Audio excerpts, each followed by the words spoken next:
Assalamualaikum warahmatullahi wabarakatuh. Waalaikumsalam warahmatullahi wabarakatuh. Kali ini kita akan berdiskusi. Kita akan membuat keyakinan kelas. Apa yang dimaksud dengan keyakinan kelas? Keyakinan kelas itu kita buat kesepakatan antara kalian dan ibu. Kaitannya dengan segala sesuatu yang terjadi di kelas 9D. Kaitannya pastinya dengan proses pembelajaran ya, proses pembelajaran. Kesepakatan itu mengikat antara saya dan kalian semua. Ya. Contohnya apa? Kan kalian sudah dibagikan kertas 2 kan? Yang satu ini nanti kalian tuliskan kesepakatan apa yang kalian inginkan untuk disepakati bersama. Misalkan kalian membuang sampah pada tempatnya. Jadi pada saat pembelajaran kita nantinya, kesepakatan apa yang akan kita sepakati? Jadi nanti tidak ada istilah lagi merasa terganggu, kemudian pembelajaran tidak berlangsung dengan baik, kemudian kalian ramai sendiri, tidak mengerjakan tugas. Terus kalian pada saat tidak dipergunakan menggunakan HP, kalian menggunakan HP, seperti itu ya. Seperti itu contoh-contoh sinkronnya. Misalkan saja begitu bel masuk berbunyi, segera kalau jam pertama ya pokoknya segera masuk. Tapi begitu pelajaran IPA, misalkan begitu membentuk kelompok, berarti harus membentuk kelompok. Keyakinan seperti itulah yang kalian tulis di sini untuk kemudian kalian tempel di sini nanti ya. Kita nanti akan semuanya menulis. Satu siswa boleh lebih dari satu. Ini ya.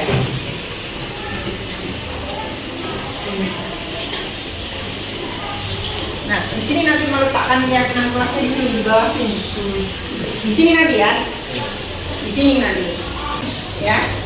Sendiri-sendiri. Kalian membuat ini sendiri-sendiri, nggak usah minta temennya. Supaya pembelajaran kita berlangsung dengan baik antara ibu dan kalian, kita ini satu kelas ini harus bagaimana gitu.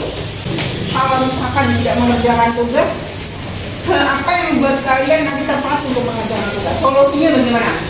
Kita nggak mau anak tidak mengerjakan tugas sampai 3 tugas, 4 tugas yang dikerjakan. Ada kesepakatan dan nanti kita bikin bersama. Paham ya? Ada yang tahu? Bingung nggak? Nanti setelah dapat banyak, di sini, nanti kita pilih. Bukan ibu yang memilih dan memilah, tapi kesepakatan bersama. Oh yang ini setuju nggak, gitu. Oke? Pak, oke silakan. Yuk. Silakan itu. Ya.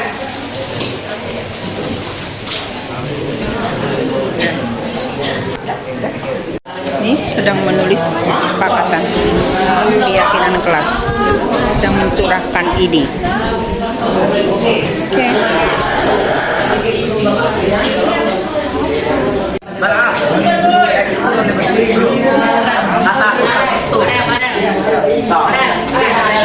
Ayo, segera ditempel.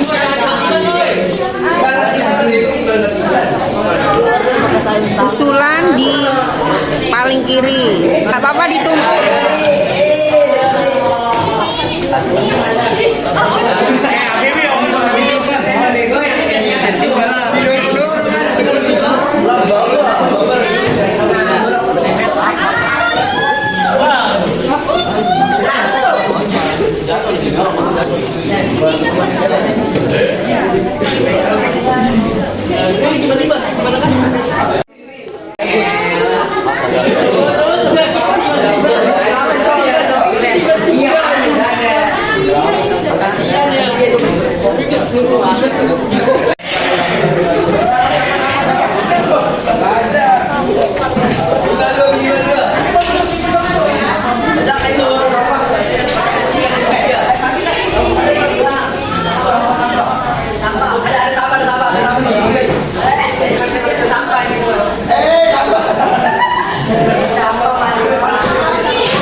pertama.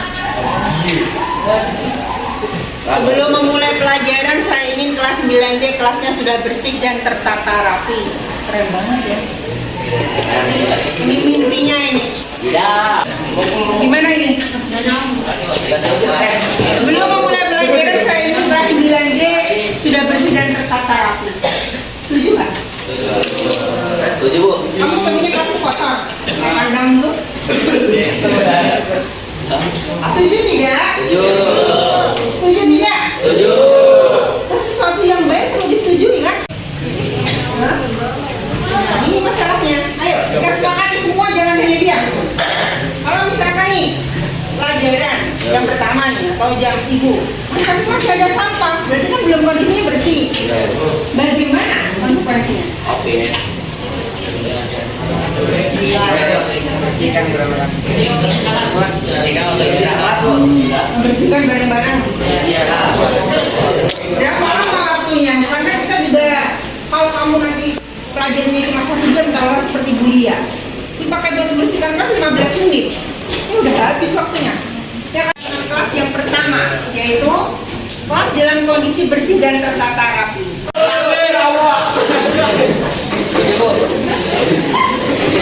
Kesepakatan itu yang membuat nyaman seluruh kelas. Jangan sampai, nanti aku sering raya, aku pasti nanti sering kena ini. Terus aku nggak mau, nggak setuju, jangan gitu lah ya. Ya, itu namanya egois. Padahal cuma dipisahkan sementara. Oh, pasti ya dong, ada.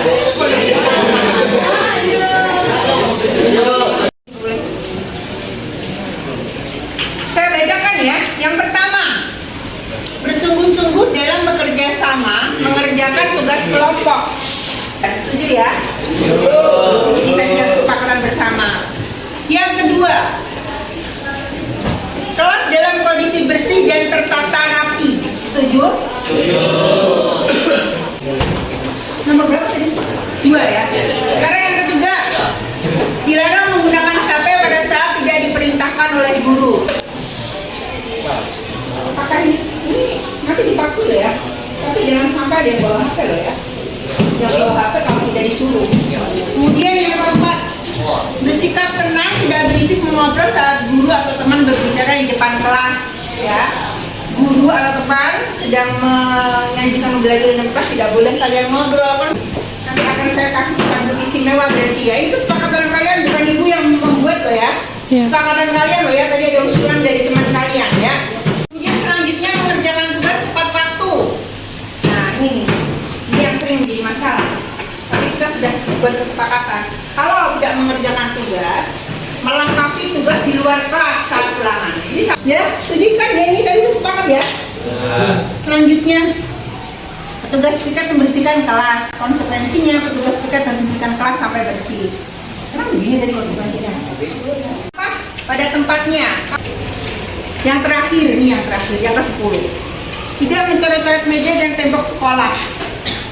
Oke, sekarang kita sudah mendapatkan ketetapan atau keyakinan kelas dari kelas 9D.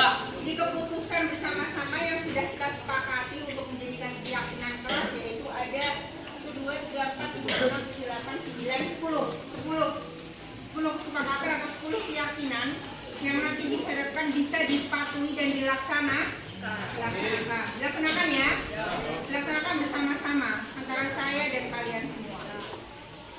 Kita sudah mendapatkan 10 keyakinan kelas yang harus kita taati dan kita laksanakan dengan konsisten. Nanti teman kalian akan membuatnya dalam bentuk karton, setiap kali tempat yang terlihat dan siap untuk melaksanakan ya. Kita bareng-bareng melaksanakan ya. Gimana? Gimana?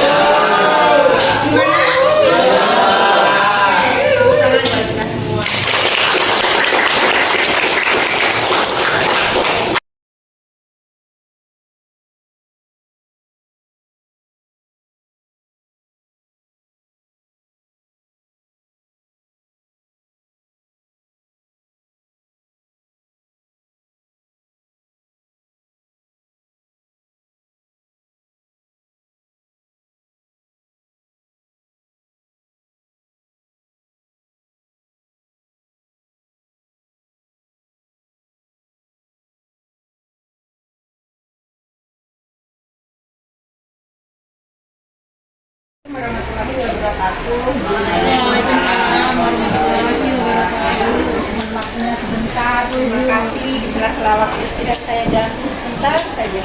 Ya, saya di sini bukan bermaksud mau menggurui atau bagaimana, cuma saya menyampaikan sesuatu yang sekiranya bisa diambil hikmahnya. Mari bersama-sama kita ambil hikmahnya dan kita praktekkan. Mudah-mudahan menjadikan pembelajaran buat kita sebagai guru ke depannya. Di sini saya akan menyampaikan tentang budaya positif. Budaya positif. Jadi budaya positif ini bermula atau berawal dari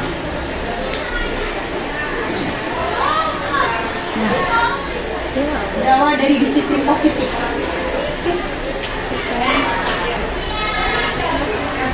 Ini budaya positif. Tujuannya apa? Pastinya menanamkan motivasi dalam diri siswa. Jadi motivasi itu paling nggak minimal ada di dalam diri setiap siswa. Yang pertama sekali kita tanamkan adalah pada diri kita sendiri. Pada diri kita sendiri. Disiplin itu bukan tuntutan karena aturan, bukan tuntutan karena mendapat penghargaan, tapi muncul dari nilai-nilai kebajikan yang ada dalam diri kita. Jadi kesadaran diri kita untuk menjadi manusia yang lebih berharga dan dihargai, bukan karena sekedar mendapat sanjungan, mendapat pujian, atau takut mendapat hukuman atau mendapat celaan, tapi karena berdasarkan dari nilai-nilai pribadi dari diri kita. Nah, selanjutnya, ini adalah 3 motivasi perilaku manusia menurut Diane Goshen. Yang pertama, untuk menghindari ketidaknyamanan atau hukuman. Jadi ini sifatnya dari eksternal. Kemudian yang kedua, untuk mendapatkan imbalan. Jadi dalam hatinya mengharapkan imbalan atau suatu penghargaan dari seseorang atau suatu institusi. Ini juga eksternal. Yang ketiga, untuk menjadi orang yang mereka inginkan, ya. Jadi menghargai nilai diri yang ada dalam diri mereka sendiri dengan nilai-nilai yang mereka percaya sebagai suatu kebenaran, gitu ya Bu ya. Jadi ini sifatnya berasal dari internal. Gitu. Nah, ini adalah kaitannya dengan hukuman, konsekuensi, dan restitusi. Jadi dalam hal ini hukuman itu adalah sifatnya sebuah identitas yang gagal gitu. Kalau yang tergolong dalam identitas yang sukses itu kaitannya dengan disiplin di sini adalah konsekuensi dan restitusi. Hukuman itu dicirikan dengan sesuatu yang menyakitkan, jadi harus terjadi. Kalau konsekuensi sesuatu harus terjadi. Kalau restitusi itu merupakan pilihan.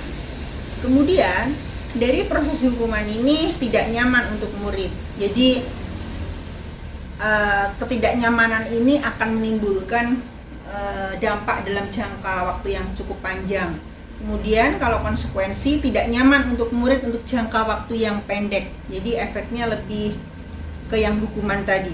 Kalau restitusi menguatkan untuk murid, ya, peserta didik kita dalam jangka waktu yang panjang, jadi lebih menguatkan dalam hal ini. Kemudian untuk hukuman ini korban mendapatkan keadilan, jadi artinya mendapatkan suatu keadilan gitu. Kalau konsekuensi korban bisa diabaikan. Kemudian restitusi, korban mendapatkan ganti dalam hal ini berarti proses suatu solusi gitu. Kalau identitas yang gagal dalam hal ini hukuman, murid akan tersakiti. Dalam proses hukuman ini murid itu akan merasa tersakiti. Ini kan biasanya kaitannya dengan fisik Bu. Kemudian kalau konsekuensi, murid dibuat tidak nyaman, artinya dia dibuat merasa tidak nyaman, ada rasa bersalah dalam hatinya. Kemudian kalau restitusi, murid akan mendapatkan penguatan, jadi akan melakukan perbaikan untuk kedepannya.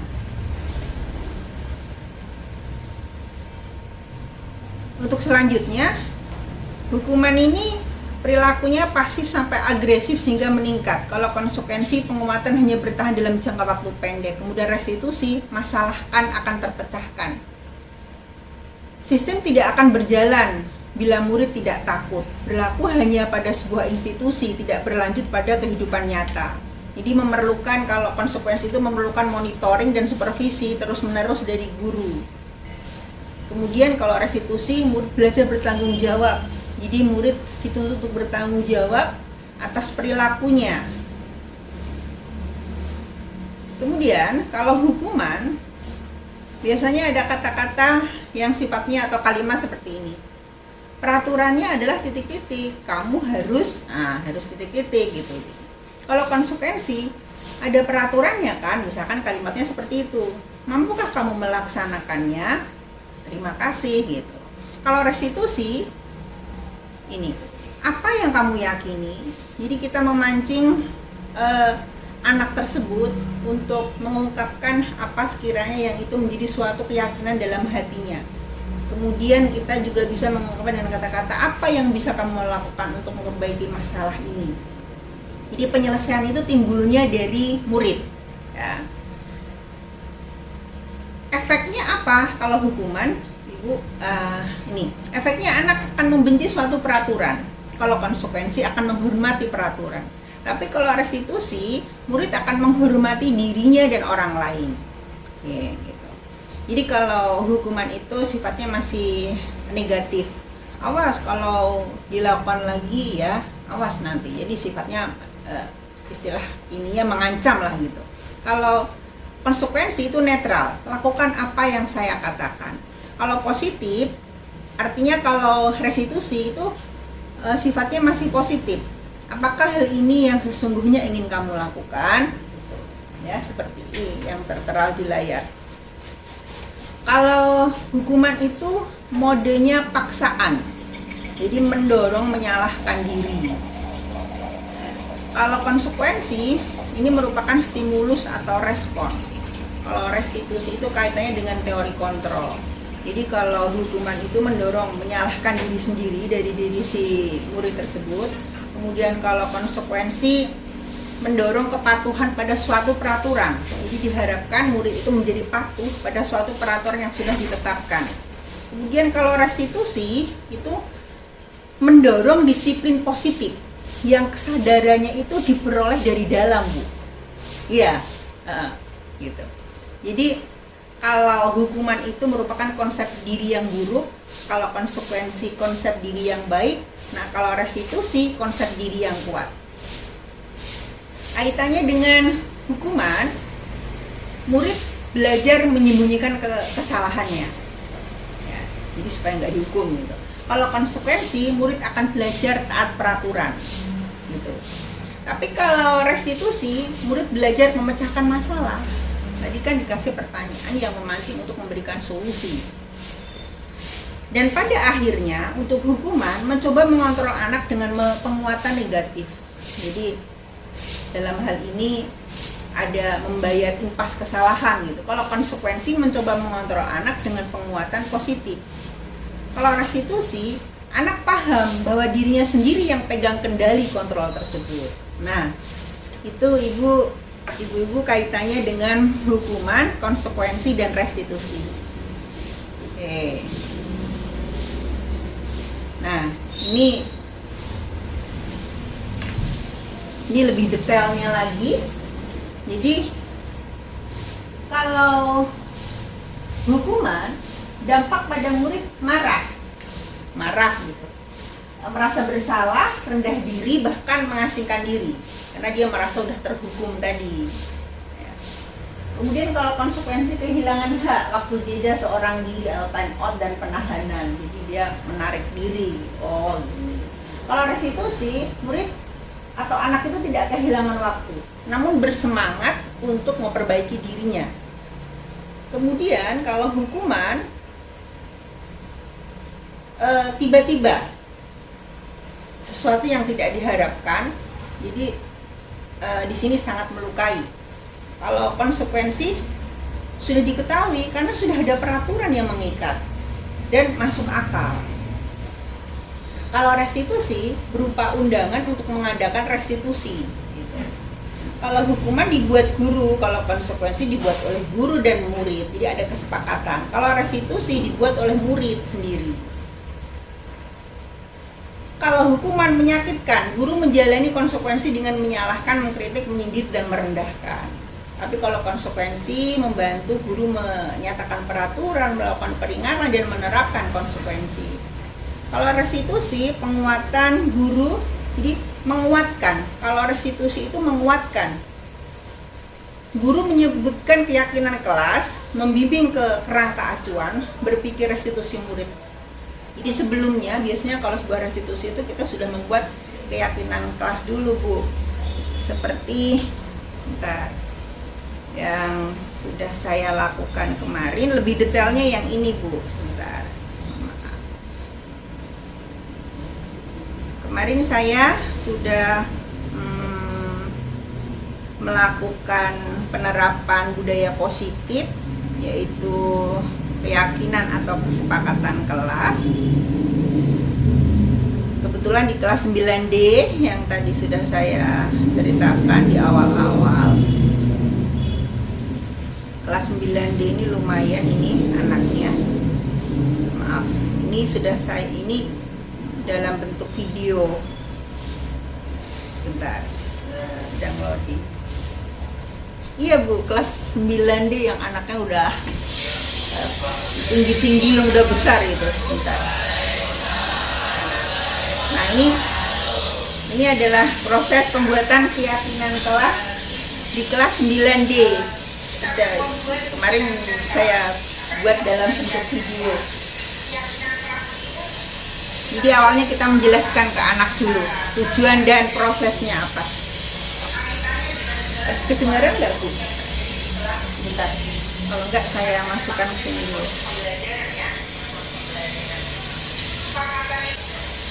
Contohnya apa? Kan kalian sudah jadian rekam bulan. Yang satu ini kalian tuliskan. Kedengeran kecil ya. Jadi ini dijelaskan dulu, Bu. Jadi ceritanya dijelaskan dulu apa sih yang dimaksud keyakinan kelas tersebut. Jadi anak saya suruh menuliskan di kertas saja. Terserah nanti Ibu teknisnya bagaimana, monggo terserah. Jadi misalkan nulis di papan tulis juga nggak masalah, karena mengingat keterbatasan waktu itu di sebelum pembelajaran, jadi saya minta tuliskan di atas kertas saja gitu.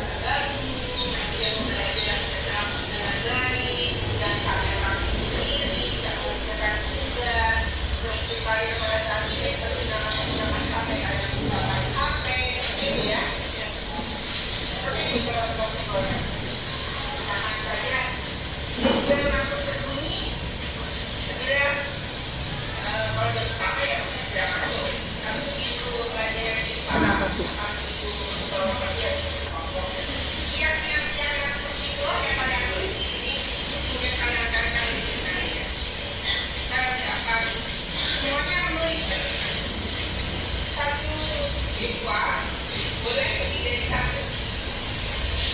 Enggak, kebetulan aja bisa diem, biasanya mah enggak, Bu. Ya, ininya kita saja. Jadi ini apa ya? Efeknya luar biasa sih, Bu. Kemarin itu dari proses pembuatan keyakinan kelas ini. Jadi biasa.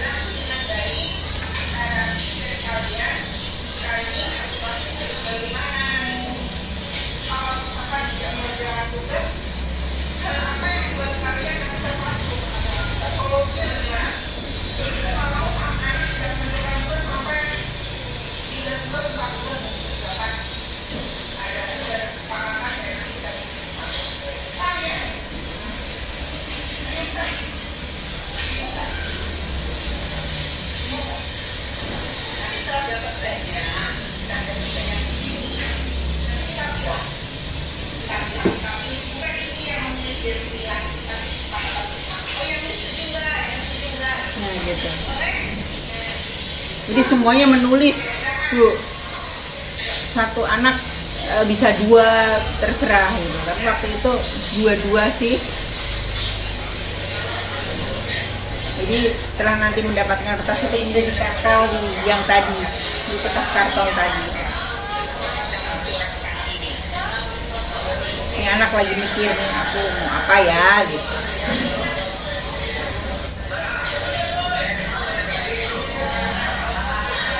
Nah ini sudah mulai selesai menulis, kemudian ditempel di situ saja di karton.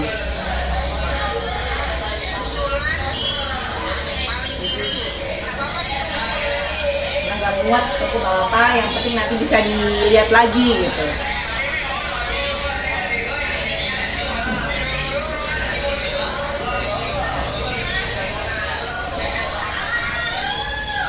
Seru sih Bu kalau seperti itu, antusias mereka.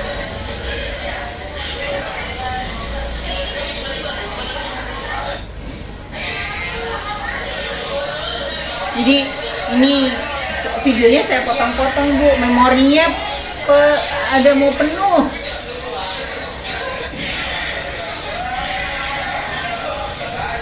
Ini kan ya sampah dibuangkan, belakang double tip itu kan ada sampah banyak itu, jadi sampahnya buang.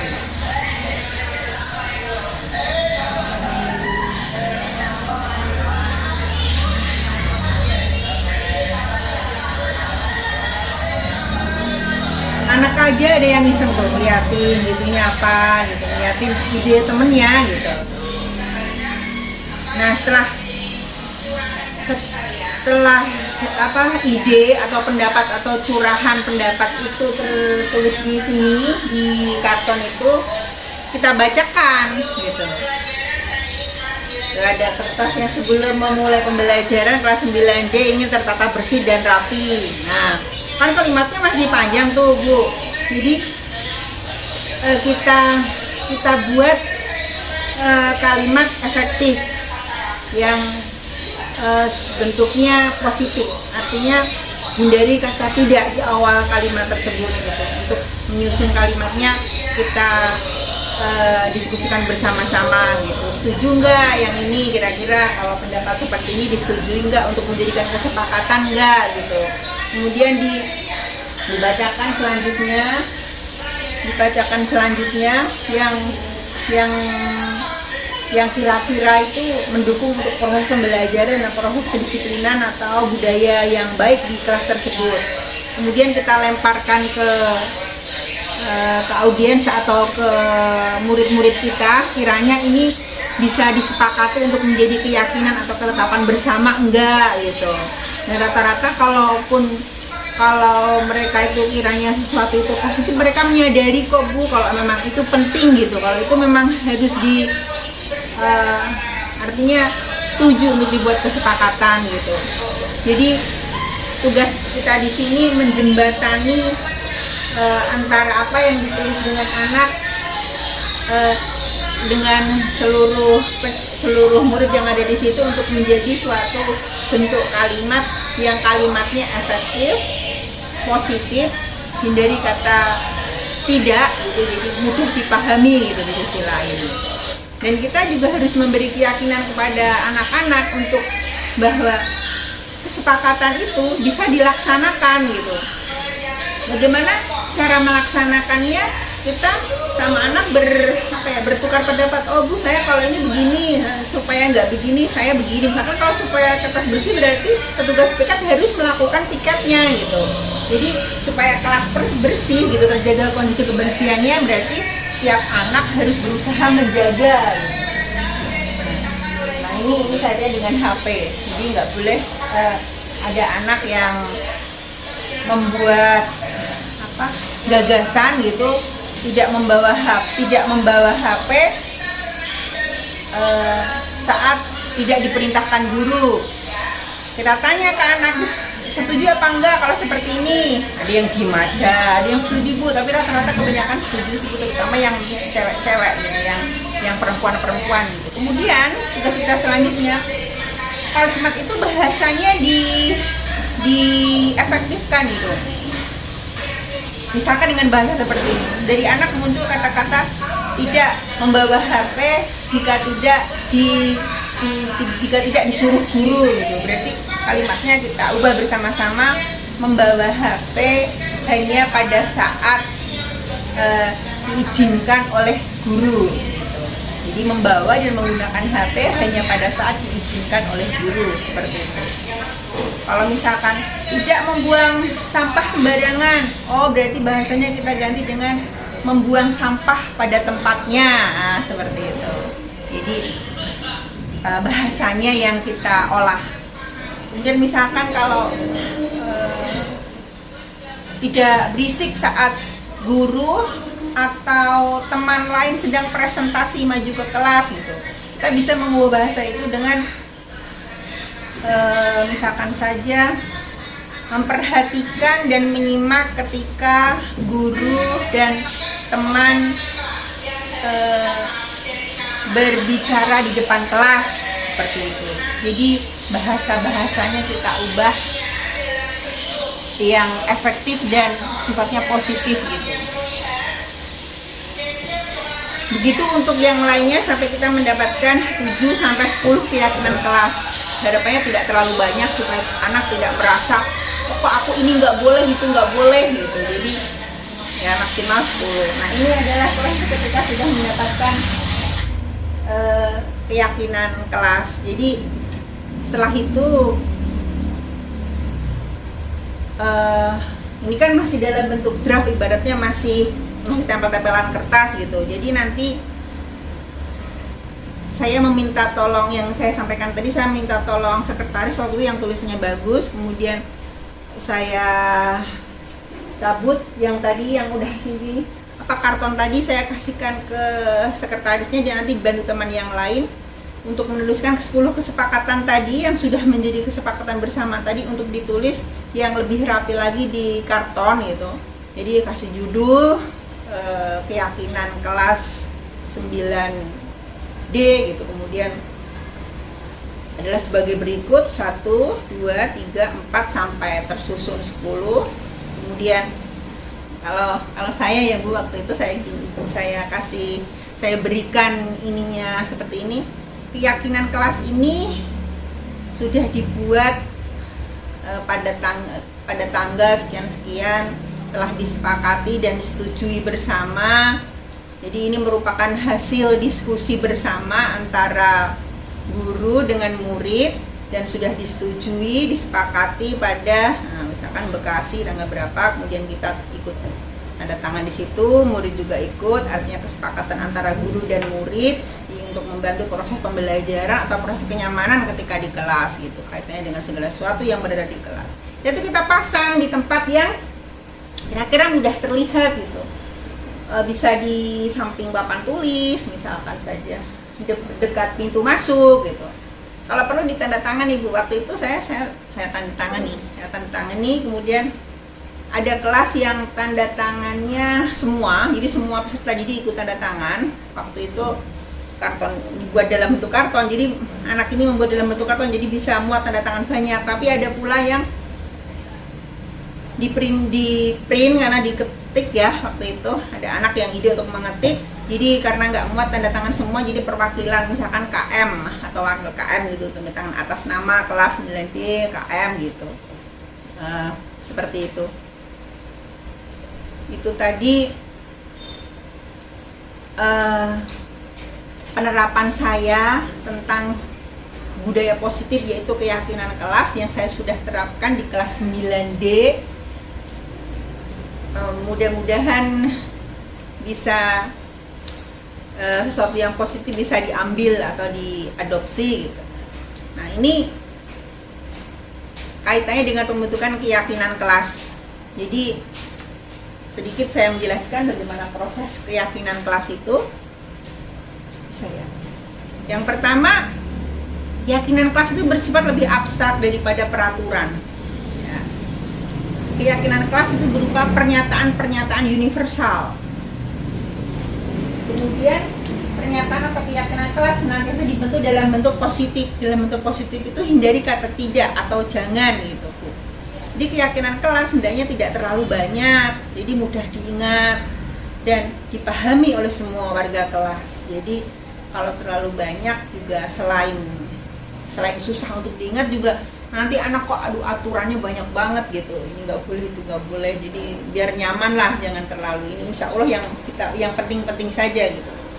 Kemudian keyakinan kelas sebaiknya sesuatu yang dapat diterapkan di lingkungan tersebut. Iyalah ya Bu ya. Semua warga kelas hendaknya ikut berkontribusi dalam membuat keyakinan kelas lewat kegiatan curah pendapat. Jadi semua anak berkontribusi. Kadang kan anak mungkin malu untuk mengungkapkan dalam bentuk verbal atau kata-kata. Jadi waktu itu saya inisiatif untuk menuliskan saja gitu, karena lebih cepat sekaligus lebih efisien waktu gitu.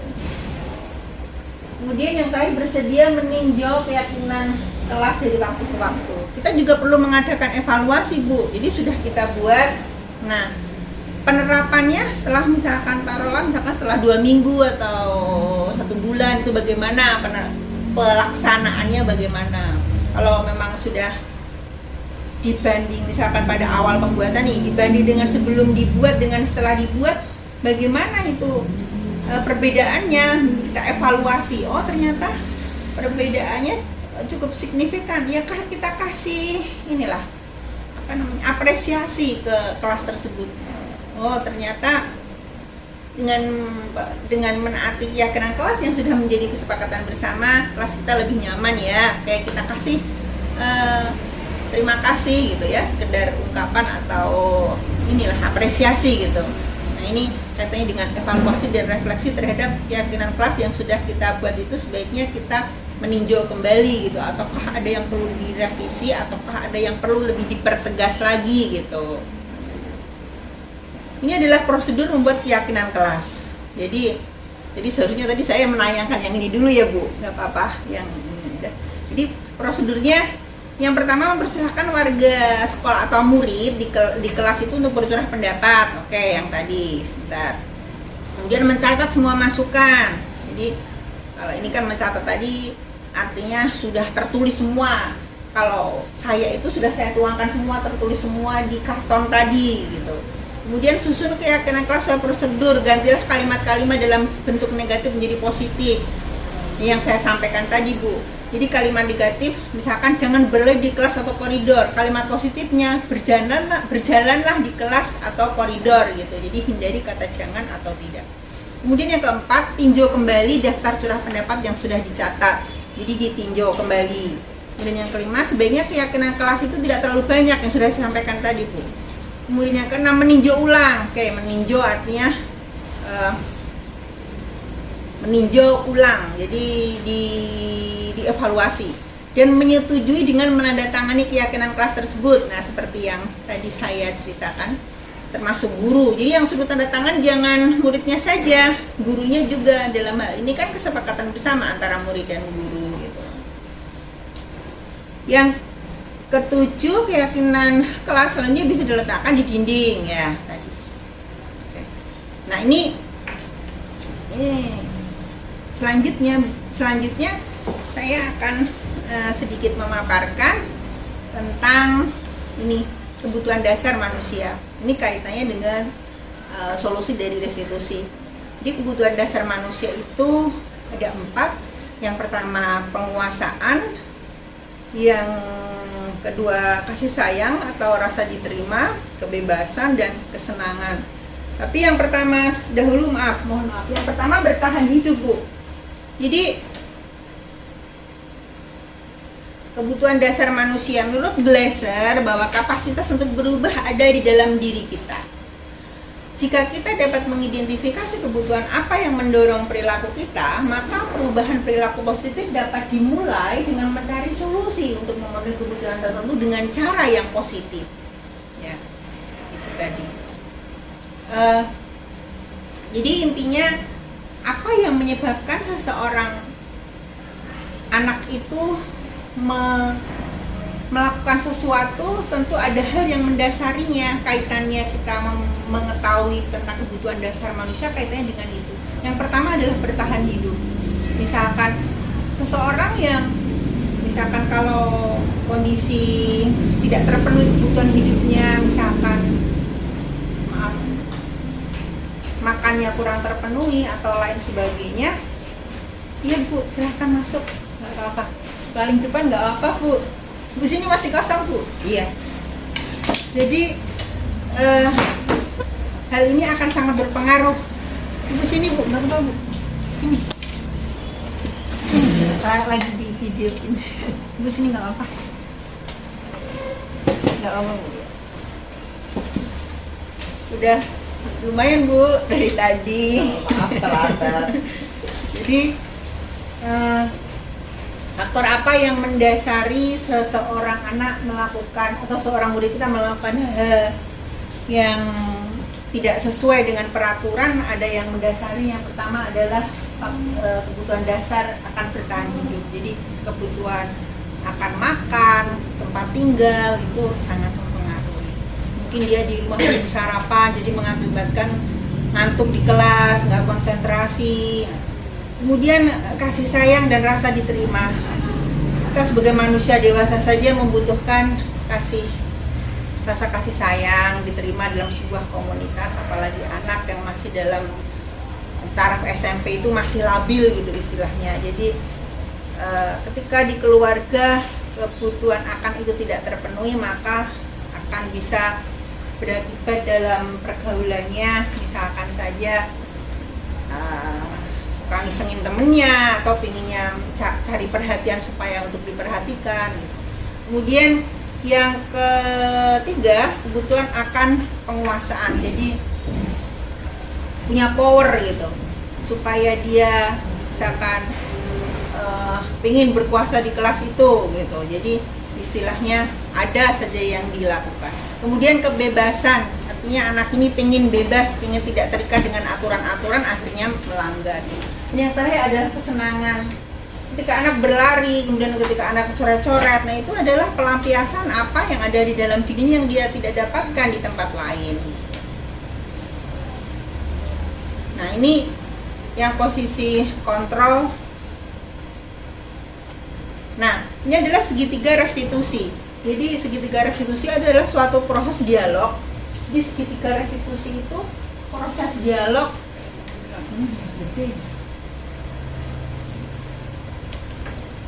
Jadi merupakan suatu proses dialog yang dijalankan oleh guru atau orang tua agar dapat menghasilkan murid yang mandiri dan bertanggung jawab. Jadi ketika kita menghadapi suatu permasalahan, misalkan menghadapi masalah anak melanggar peraturan dan lain-lain sebagainya, yang pertama kita lakukan adalah menstabilkan identitas. Artinya gini, kita membuat posisi di mana anak itu tidak merasa, waduh nanti saya dihukum nih, waduh saya merasa begini nih. Jadi kita kasih pemahaman dulu. Misalkan kita kasih, oh setiap orang pasti pernah melakukan kesalahan, itu istilahnya penguatan gitu. Kamu bukan satu-satunya yang pernah melakukan hal ini gitu. Misalkan supaya anak itu dikuatkan dulu. Kemudian yang selanjutnya kita melakukan validasi tindakan yang salah. Kita tanya anak tersebut, kamu misalkan saja tentu punya alasan untuk melakukan hal ini. Kenapa kamu melakukan hal ini? Adakah cara yang lebih efektif untuk mendapatkan apa yang kamu butuhkan? Itu contoh kalimat-kalimat yang inti dari validasi tindakan yang salah. Kemudian yang ketiga, jadi kan kita tadi sudah mendapatkan keyakinan kelas. Jadi berdasarkan keyakinan kelas yang kita sepakat itu, kita tanyakan ada nggak yang tidak sesuai dengan keyakinan atau kesepakatan yang kita buat gitu. Ada nggak kiranya yang sudah keyakinan yang sudah kita buat ini yang tidak sesuai dengan apa yang kamu lakukan gitu. Nah selanjutnya kita tanyakan apa yang kamu inginkan, kamu mau menjadi seperti apa gitu. Sebaiknya apa yang harus kamu lakukan, kedepannya apa, solusinya apa, itu muncul dari si anak tersebut. Ini adalah segitiga restitusi yang dimana kaitannya dengan penyelesaian apabila seorang anak tidak melanggar atau tidak mematuhi apa yang sudah menjadi keyakinan kelas yang sudah kita sepakati bersama-sama. Nah, menstabilkan identitas itu dengan cara kalimat-kalimat seperti ini bisa, Bu. Misalkan nih, berbuat salah itu tidak apa-apa. Ini bahasanya terlalu ini, kayaknya manusianya dulunya ini, tapi kita berusaha untuk seperti ini dulu gitu. Tidak ada manusia yang sempurna, jadi seperti inilah bahasa. Saya juga pernah melakukan kesalahan seperti itu. Kita bisa menyelesaikan ini, jadi supaya anak itu dikuatkan. Bapak Ibu tidak tertarik mencari siapa yang salah. Nah ini kata-kata bijaknya, tapi misalkan ibu ingin mencari solusi dari permasalahan ini. Jadi saya tidak ingin ketika anak misalkan bertengkar atau apa gitu, saya tidak akan mencari siapa yang salah, tapi saya ingin mencari solusinya bagaimana. Ya, kamu berhak merasa begitu. Apakah kamu sedang mencari teman yang baik buat dirimu sendiri? Nah ini adalah contoh-contoh kalimat untuk menstabilkan identitas. Kemudian yang kedua, validasi tindakan yang salah. Kalimat-kalimat yang mungkin terdengar asing buat guru, namun bisa dikatakan dengan nada tanpa menghakimi, akan memvalidasi kebutuhan mereka. Padahal kamu bisa melakukan yang lebih buruk dari ini ya, gitu. Jadi kita menganggap bahwa kelakuan itu agak lebih baik. Mereka bisa melakukan yang lebih buruk lagi, gitu. Kemudian bisa dengan menggunakan kalimat ini, kamu pasti punya alasan mengapa melakukan itu, gitu. Kamu patut bangga pada dirimu sendiri karena kamu telah melindungi sesuatu yang penting buatmu. Jadi kali ini kaitannya dengan masalah yang dihadapi itu apa gitu. Jadi kita kasih ini validasi dulu. Kamu boleh mempertahankan sikap itu, tapi kamu harus menambahkan sikap yang baru. Nah ini mulai timbul kalimat-kalimat yang memancing untuk si murid ini mengungkapkan suatu tindakan yang positif. Kemudian yang ketiga, menanyakan keyakinan. Pertanyaan-pertanyaan di bawah ini menghubungkan keyakinan anak dengan keyakinan kelas. Jadi kaitannya dengan keyakinan kelas atau nilai-nilai apa yang ada pada dirinya itu ada keyakinan. Apa yang kita percaya sebagai kelas atau keluarga? Apa nilai-nilai? Masuk aja berarti. Yang apa nilai-nilai umum yang kita sepakati? Kemudian apa bayangannya tentang kelas yang ideal? Nah ini disesuaikan dengan konteks apa yang menjadi pokok permasalahannya, jadi kata-katanya kira-kira seperti ini. Nah, untuk video contoh penerapan segitiga restitusinya nanti saya puter ya Bu. Oke, manusia. Jadi menurut Diane Gossen, perilaku manusia itu ada 3. Yang pertama adalah untuk menghindari ketidaknyamanan, jadi menghindari adanya hukuman dari pihak tertentu, entah itu posisinya sebagai murid atau posisi kita sebagai guru. Pasti ada momen dimana seperti ini, misalkan kita datang terlambat atau murid datang terlambat, motivasinya yang pertama ini karena takut adanya hukuman. Yang kedua, untuk mendapatkan imbalan atau penghargaan. Jadi imbalan ini pastinya berupa pujian, reward dan sebagainya. Itu motivasi kita, motivasi murid kita. Yang ketiga, nah ini. Yang ketiga itu motivasi yang menjadikan kita sebagai guru atau murid kita itu menjadi nilai-nilai itu ada tertanam dalam diri kita. Jadi nilai kebajikan itu ada dalam diri kita, kemudian kita aplikasikan akan bagaimana. Nah, yang nomor 3 inilah yang kita harapkan ada pada diri murid kita dan diri kita. Jadi bukan karena mendapat hukuman atau bukan karena mendapat reward atau penghargaan, tapi benar-benar nilai yang muncul dari dalam diri kita.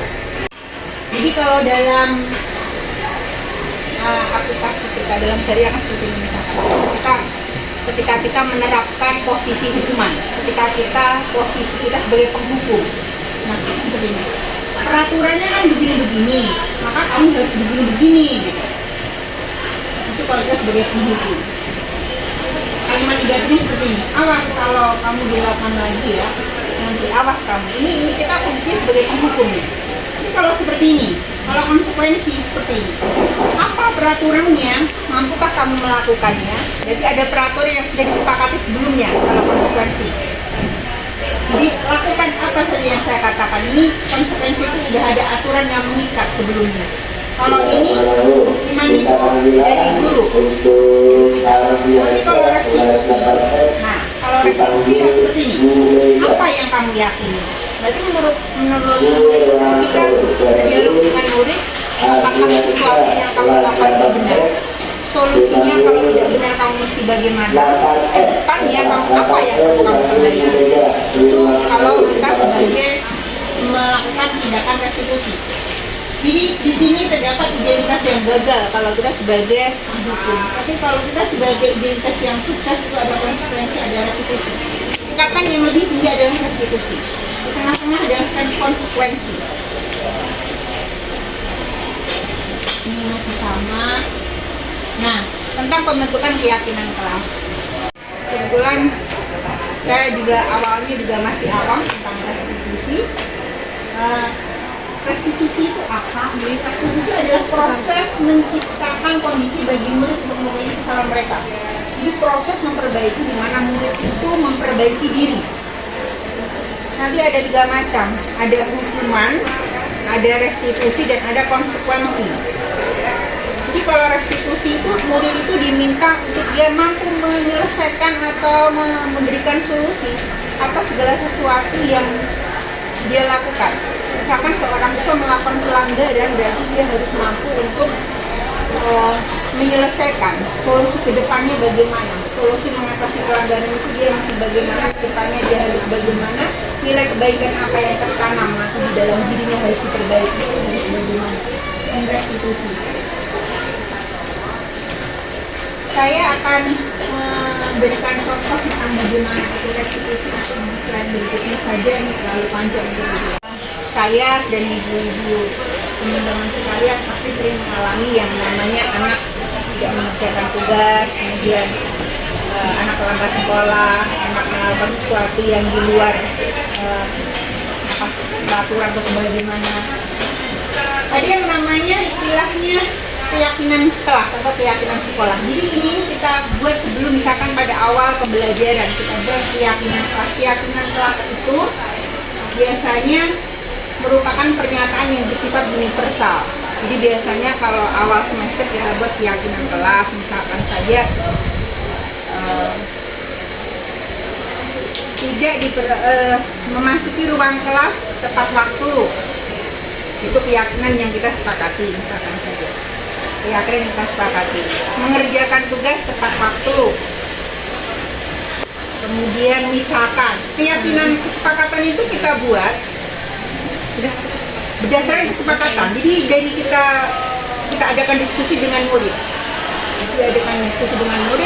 Murid ngasih pendapat. Kira-kira apa yang perlu diperbaiki, apa yang perlu untuk diperbarui untuk kedepannya pembelajaran kita di kelas itu lebih baik lagi gitu misalkan.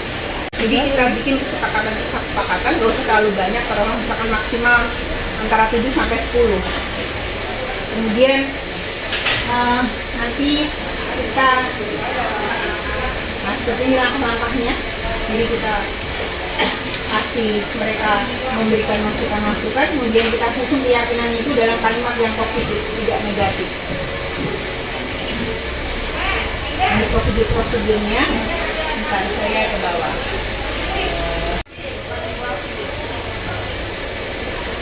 Nah, kebetulan saya sebelum di sini sudah mempraktekannya di kelas 9D tentang keyakinan kelas. Jadi yang pertama kali saya lakukan, saya memberikan pengarahan untuk menentukan keyakinan kelas. Yang kedua, saya minta siswa untuk mencurahkan pendapat mereka dalam selembar kertas. Karena kalau saya nulis terus terang saja, saya kemampuan nulisnya tidak begitu cepat dan jelek tulisannya. Jadi saya suruh mereka menulis di kertas. Setelah itu, mereka menempel pada kertas karton. Jadi ini bisa menempel usulan keyakinan pendapat mereka pada kertas karton. Kira-kira apa yang akan menjadi kesepakatan kelas mereka. Bisa menempel sama. Jadi ada yang menempel, kalau yang paling saya ini. Jadi kalau kelompok yang lain presentasi, kalau ada yang ngomong atau ngobrol, itu konsep itu dari murid. Jadi pendapat itu dari murid, bukan dari kita. Jadi mereka itu memberikan pendapat-pendapat yang di luar pemikiran kita kadang. Argumen yang ternyata antara mana yang perlu diperbaiki, mana konsekuensinya, justru anak lebih tahu daripada kita. karena mereka di dalam lingkup pembelajaran. Jadi mereka kan berada di ruangan lingkup pembelajaran yang kira-kira saya nggak nyamannya itu bagaimana, saya nyamannya itu bagaimana. Jadi mereka yang merasakan. Nah, kemudian setelah itu maka guru mengarahkan menyusun dengan kalimat yang positif. Menyusun dengan kalimat yang positif. Silahkan kalimat positifnya itu berarti mengarah kebaikan. Hindari kata tidak. Ya kan? Tidak datang terlambat. Berarti diganti dengan datang ke ruang kelas tepat waktu. Tidak mengobrol. Misalkan kan dari anak-anak kata-katanya keluar tidak mengobrol, berarti kita perbaiki dengan kata-kata memperhatikan atau menyimak dengan baik ketika presentasi kelompok, misalkan seperti itu. Kemudian ini memilah, karena ternyata anak itu permasalahannya rata-rata sama, yaitu ketika temannya ini terus ada yang ngomong. Sekarang banyak sekali murid-murid. Berikutnya meninjau kembali. Ini setelah terbentuk keyakinan kelas, maka jadi ternyata kerisauan itu bukan hanya pada kita. Anak-anak itu sebenarnya sudah menyadari bahwa mereka itu sebenarnya ngomongnya udah kadang nggak layak diucapkan, dan mereka nanti akan ada ide-ide yang di luar ini kita, di luar oh berarti kalau seperti itu membuat kalian itu ini ya gitu. Waktu itu Bu kalau ngomong jelek suruh maju sambil ngelus dada bilang astagfirullah ya Bu. Oh iya oke. Astagfirullah berapa kali? 7 kali. Itu dari anak. Astagfirullahaladzim. Nanti di depan kelas terserah kau mau bagaimana. Astagfirullahaladzim. Maksudnya saya, oh ternyata mereka punya ide yang ternyata tuh enggak terpikir oleh kita. Nanti disepakati setelah selesai, kemudian saya minta tolong sekretaris untuk menulisnya. Mana yang disepakati waktu itu ada 9 atau 10 keyakinan. Setelah itu, kemudian tulis di kertas. Kita minta tolong saja lah, karena kita itu manusia biasa yang bukan superwoman yang semua bisa dikerjakan sendiri gitu. Jadi saya minta tolong, nah seperti ini jadinya tanda tangan ini seluruh siswa. Saya juga tanda tangan di situ.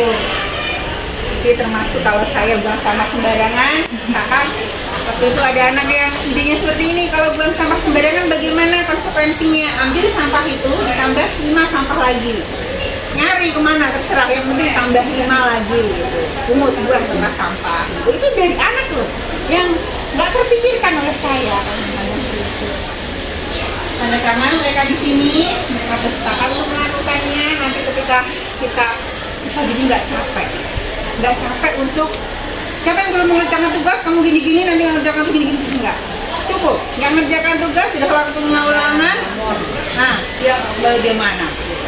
Kalau waktu itu ternyata anak tuh ketika orang tua tahu itu takut loh. Jadi kan konsekuensinya kalau tidak mengerjakan tugas, kasih waktu, kita juga jangan terlalu membebani, artinya jangan terlalu jadi gini harus jadi, tapi kasih waktu seminggu, enggak tanda tangan orang tua. Anak tanda tangan orang tua di foto, bukti tanda tangan orang tua yang tanda tangan, bukan murid yang tanda tangan. Kita jangan mau diakali, di foto tanda tangan orang tua atau video, kirim ke kita. Oh. Anak takut seperti itu, takutnya bukan berarti bagaimana, biar ada komunikasi antara anak dengan orang tua. Kayak di toko gitu, ini saya selama ini kayak gini nih. Jadi siap. Ada 5. Yang kedua membuat rasa bersalah, yang ketiga teman, yang keempat pemantau, yang kelima restitusi atau manajer. Yang pertama penghukum, yang kedua membuat rasa bersalah, yang ketiga teman, yang keempat pemantau, yang kelima manajer. Nah, posisi kita di posisi apa? Nanti kita akan merasa oh ya ternyata saya masih seperti ini, terutama saya itu benar-benar kebanyakan saya di pembuat bersalah, di pemantau sama manajer itu jarang saya lakukan.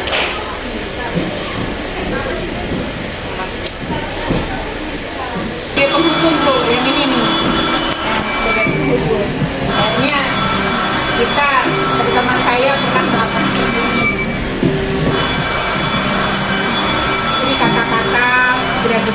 diharapkan Naren! itu.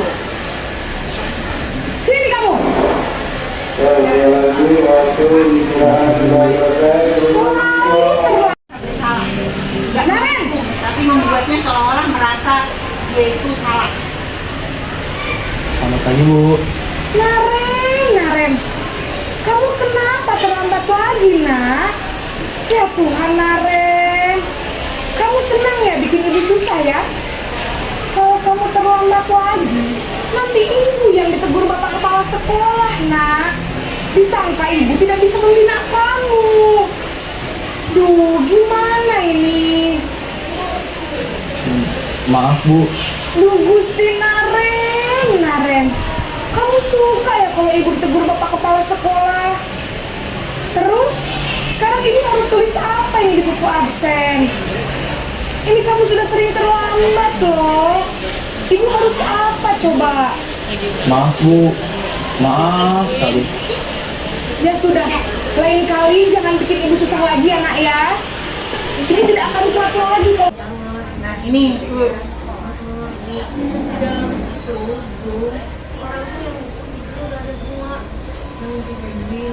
Ini kita berbagi ya Bu, kaitannya dengan apa? Restitusi.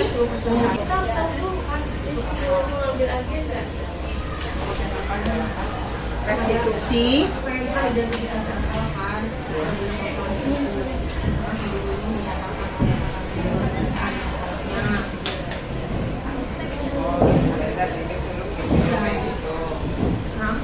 Jadi ini saat guru menjadi manajer itu yang dikembangkan itu motivasi-motivasi intrinsik. Jadi kebiasaan positif yang membentuk karakter murid. Jadi diharapkan dari kebiasaan positif itu akan membentuk karakter murid, kemudian nilai itu dari dalam diri.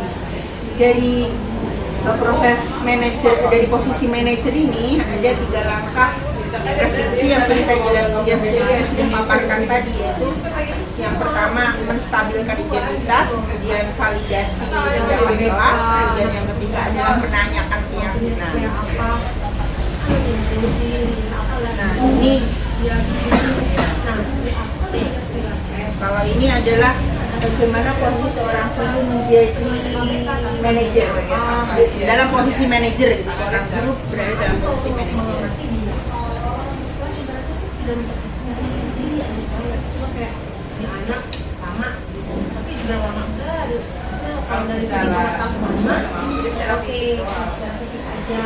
Nggak kedengeran ya Bu suaranya. Jadi ceritanya anak ini marah sama temennya gitu. Nah, kita sebagai posisi manajer di sini guru menstabilkan dulu.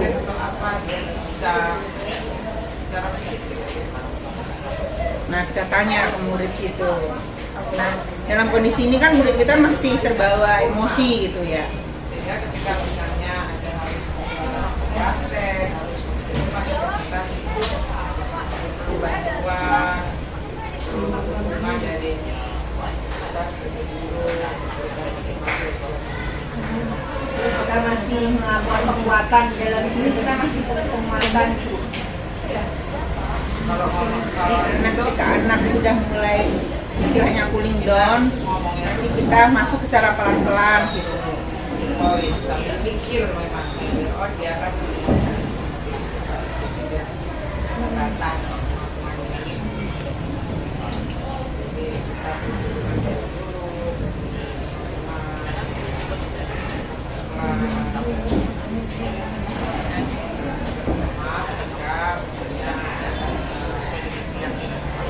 Nah, kita kaitkan tindakan itu dengan keyakinan kelas yang sudah dibuat tadi. Kaitannya kan berarti kalau hal ini kaitannya dengan menghargai dan menghormati orang lain. Kan waktu itu di dalam keyakinan kelas salah satunya menghormati dan menghargai orang lain. Jangan sampai kena sudah langsung ada anak yang peduli atau apalah secara disiplin ada Nah, kita tanya keyakinan. Nah, di sini mulai tahap yang ketiga yaitu menanyakan keyakinan.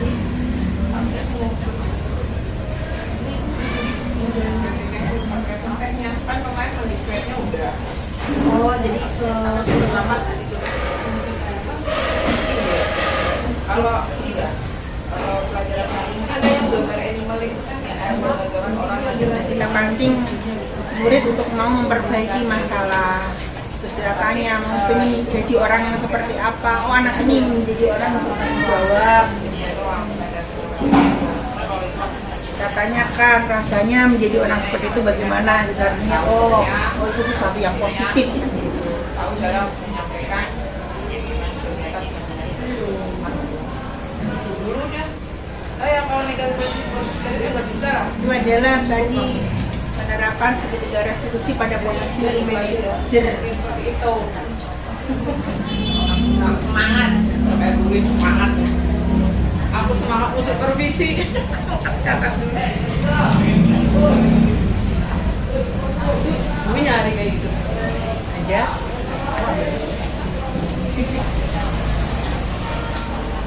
Udah, aku dulu ke atas ya. Nyiapin. Ini Ibu, saya lewat saja tadi yang sudah saya sampaikan itu menstabilkan identitas. Jadi Udah diajari. menstabilkan identitas, Udah diajari, cuma materinya udah mau kelar. Kemudian Ini aku lagi apa? Lima ini Bu. menanyakan keyakinan yang tadi sudah disampaikan.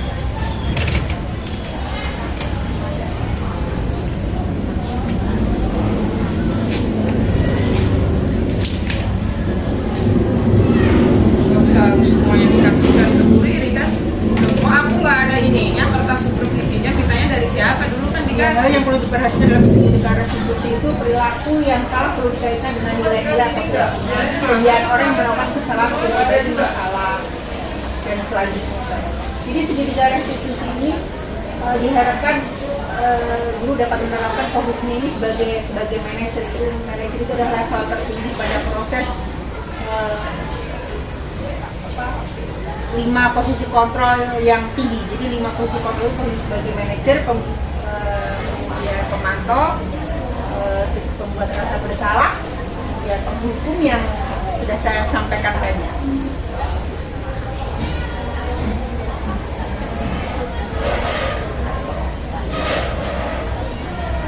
Jadi kalau masalahnya ringan tidak perlu menggunakan segitiga restitusi secara berurutan, perlu menanyakan keyakinan kelas saja sudah cukup. Kalau masalahnya kira-kira ringan.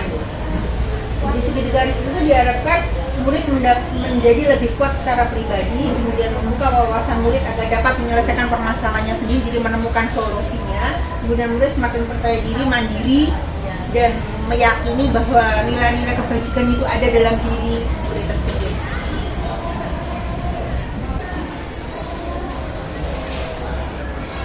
Sekian Ibu yang saya sampaikan, semoga penerapan keyakinan kelas yang merupakan budaya positif yang sudah saya terapkan.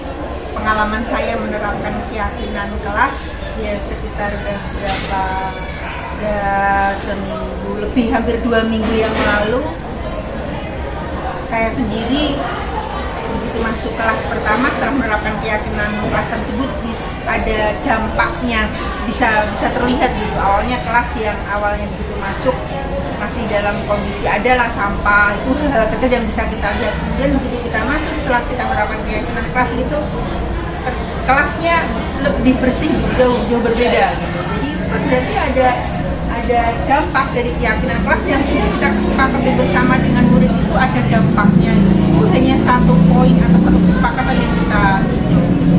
Belum ketika kita masuk kelas, ketika teman yang lain presentasi, murid yang lain presentasi masuk ke depan, oh ternyata anak-anak pada mendengarkan sesuai dengan keyakinan kelas yang sudah kita buat, yaitu menghargai dan menghormati orang lain ketika berbicara di depan kelas. Jadi yang sudah saya rasakan itu sendiri, semoga nanti ibu semua bisa mempraktekkannya. Paling enggak ini menjadi sesuatu yang baru buat kita semua, sekiranya bisa diambil manfaatnya. Mari kita ambil bersama-sama, semoga kita semua bisa mengambil pembelajaran yang positif dari apa yang sudah kita lakukan, sehingga berdampak baik ke lingkungan sekolah kita yang pada akhirnya nanti akan membentuk komunitas berbudaya positif dalam lingkungan sekolah. Jadi kita nggak perlu artinya istilah kasarnya teriak-teriak gitu, karena sudah ada kesepakatan atau keyakinan kelas yang sudah kita kesepakati bersama gitu. Kalaupun ada, bagaimana kalau ada yang melanggar, kalaupun ada 1-2 yang melanggar, nah itu tantangan buat kita untuk menyelesaikannya menggunakan segitiga restitusi yang tadi gitu.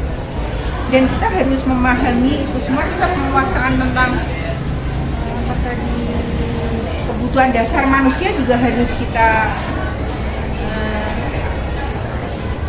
kuasai gitu. Sebenarnya masih banyak, tapi kita ini oleh waktu, kejar-kejar waktu. Terima kasih Bapak Ibu, semoga ya hanya ini paparan kecil. Ini masih banyak lagi tentang restitusi. Cuma paling enggak ternyata saya tahu ya, saya itu masih berada banyak sering pada posisi membuat rasa bersalah, terutama kalau saya lama. Ya. Penghukum kan sifatnya fisik ya. Terus yang posisi ini kadang campur-campuran nih, kita mencari solusi kayak gitu. Jadi banyak berada pada posisi yang utama tadi.